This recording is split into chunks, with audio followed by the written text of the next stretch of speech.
அஸ்ஸலாமு அலைக்கும். Welcome to Kitchen Queens. இன்றைக்கி நம்ம சேனலில் ரொம்ப tasty and traditional sweet recipe தான் பார்க்க போகிறோம். வட்டலப்பம் எப்படி பண்ணுறதுன்னு பார்க்கலாம். வட்டலப்பம் பண்ணுறதுக்கு 15 முந்திரி பருப்பு, 15 பாதாமை நல்லா கழுவிட்டு அரை மணி நேரம் வெந்நீரில் ஊற வச்சுக்கலாம்.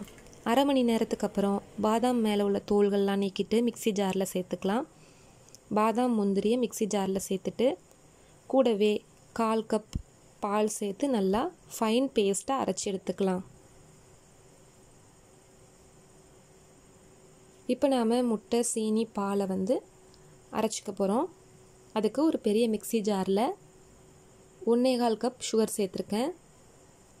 நம்ம எந்த அளவு சுகர் எடுத்துருக்கோமோ அதே அளவு முட்டை, எந்த அளவு முட்டை சேர்க்குறோமோ அதே அளவு பால் சேர்த்துக்கணும். இதுதான் அளவு. 1 பங்கு பாலுக்கு 1 பங்கு முட்டை, 1 பங்கு சீனி சேர்த்துக்கணும். கூடவே 8 ஏலக்காய் சேர்த்து நல்லா அரைச்சி எடுத்துக்கலாம்.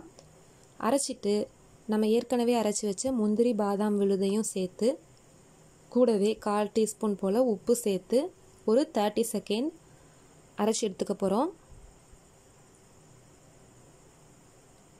நம்ம எந்த பாத்திரத்தில் வட்டலப்பம் செய்ய போகிறோமோ அந்த பாத்திரத்தில் நெய் தடவிக்கலாம். வட்டலப்பம் கலவையை இந்த மாதிரி வடிகட்டி வச்சு வடிகட்டிக்கலாம்.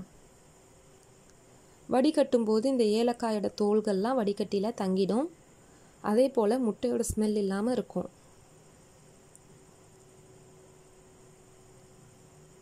இப்போ நமக்கு வட்டலப்பம் கலவை தயாராகிருச்சு. இது நாம் ஆவியில் வேக வைக்க போகிறோம். இன்றைக்கி நான் குக்கரில் வட்டலப்பம் செய்ய போகிறேன்.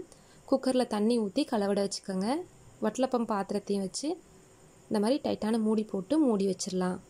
அடுப்பை மீடியம் ஃப்ளேமில் வச்சு 3லிருந்து 4 விசில் விட்டுக்கலாம். ப்ரெஷர்லாம் நல்லா போன பிறகு ஓப்பன் பண்ணலாம்.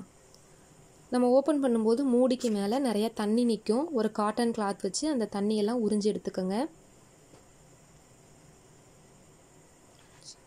வட்டலப்பம் வெந்திருக்கான்னு கத்தி வச்சு செக் பண்ணிக்கலாம். கத்தி நல்லா க்ளீனாக இருந்துச்சுன்னா வட்டலப்பம் வெந்துச்சுன்னு அர்த்தம். இந்த பாத்திரமும் இந்த வட்டலப்பமும் நல்லா ஆறின பிறகு தான் நாம் தட்டுக்கு மாற்றணும். கத்தியால் ஓரங்களில் எடுத்து விட்டுட்டு இந்த மாதிரி தட்டுக்கு மாற்றிடலாம்.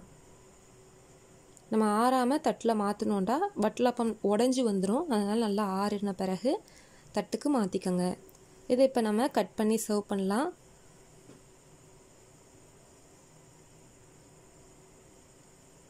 இப்போ நமக்கு ரொம்ப டேஸ்டான வட்டலப்பம் தயாராகிருச்சு. நீங்களும் கண்டிப்பாக இதே மெஷர்மெண்ட்டில் வட்டலப்பம் செஞ்சு பாருங்கள். ரொம்ப டேஸ்ட்டாக இருக்கும். உங்களுக்கு